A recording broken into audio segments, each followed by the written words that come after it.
Alors, salut, si tu es nouveau sur la chaîne, tu sais ce que tu dois faire. C'est de t'abonner, c'est de partager la vidéo et de liker. Nous allons partir au Niger. Et nous allons parler aussi de l'Afrique. Ce qui se passe au Niger.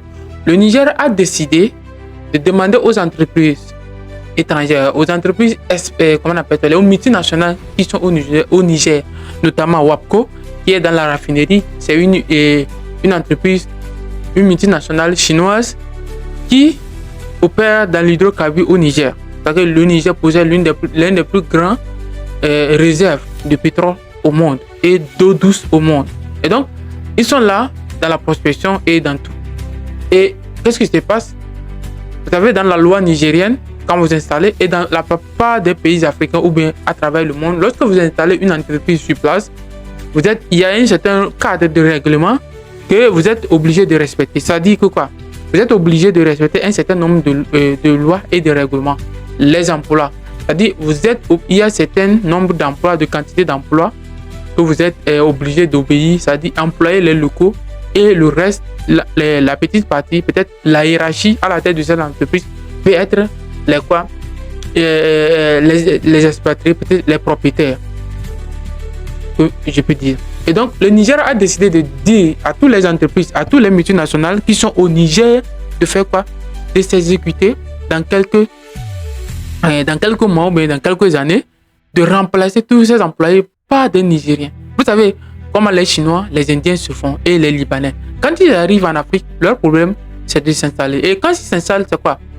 Ils ne veulent pas obéir à certaines règles, à certaines lois, payer les impôts et ils font. Récemment, au Ghana, il y a quelque chose qui se passe. Il y a quoi? Il y a une entreprise chinoise qui est installée au Ghana qui fabrique quoi? Les matériaux, comment on appelle ça? Les matériaux de couchage, c'est-à-dire les lits. Et dans ces lits, les matériaux qu'on devait utiliser pour fabriquer ça, ce n'est pas de la bonne qualité. Et ce n'est pas ça même. Ce n'est pas un matériau de lit qu'on utilise. Ils utilisent une autre matière pour construire ça. Et donc, on est parti démanteler ça et on a arrêté ces Chinois. Ça veut vous dire que quoi? C'est que quand ces personnes arrivent en Afrique, lorsqu'ils installent, leur objectif, c'est de faire le profit.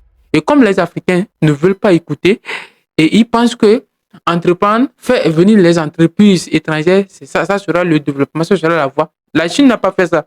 La Chine a passé sur une base. Lorsque vous installez, vous avez l'obligation de coopérer avec un local.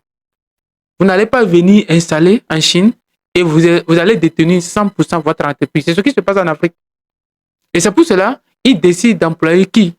Et de faire venir des étrangers, de faire venir des personnels depuis leur pays pour venir travailler. Et donc, comme dans cette situation qui se passe au Niger, le Niger a décidé qu'aujourd'hui, à partir de cette année jusqu'à l'année prochaine, tous les expatriés, toutes les personnes qui font les travaux que les Nigériens sont capables, aptes de le faire, il faut que les entreprises s'apprêtent à les remplacer. Et c'est là une bonne décision que j'apprécie. Et ce sera la meilleure des choses.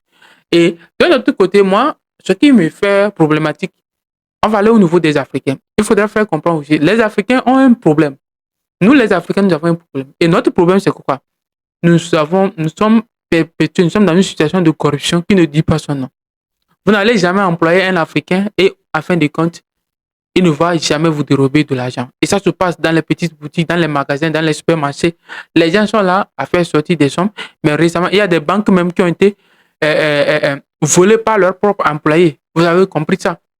Ça, c'est problématique pour l'Afrique. Et donc, les Africains doivent faire tout possible. Si tu es jeune et peut-être tu es employé ou bien tu es cadre dans une situation comme ça, il faut savoir vivre pour pouvoir que demain, toi aussi, tu peux être au sommet.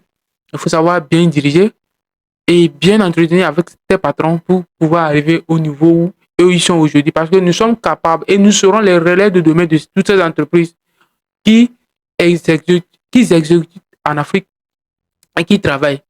Vous voyez, en Chine actuellement, toutes les entreprises sont en train d'être reprises par les Chinois. En Inde aussi, ça se passe.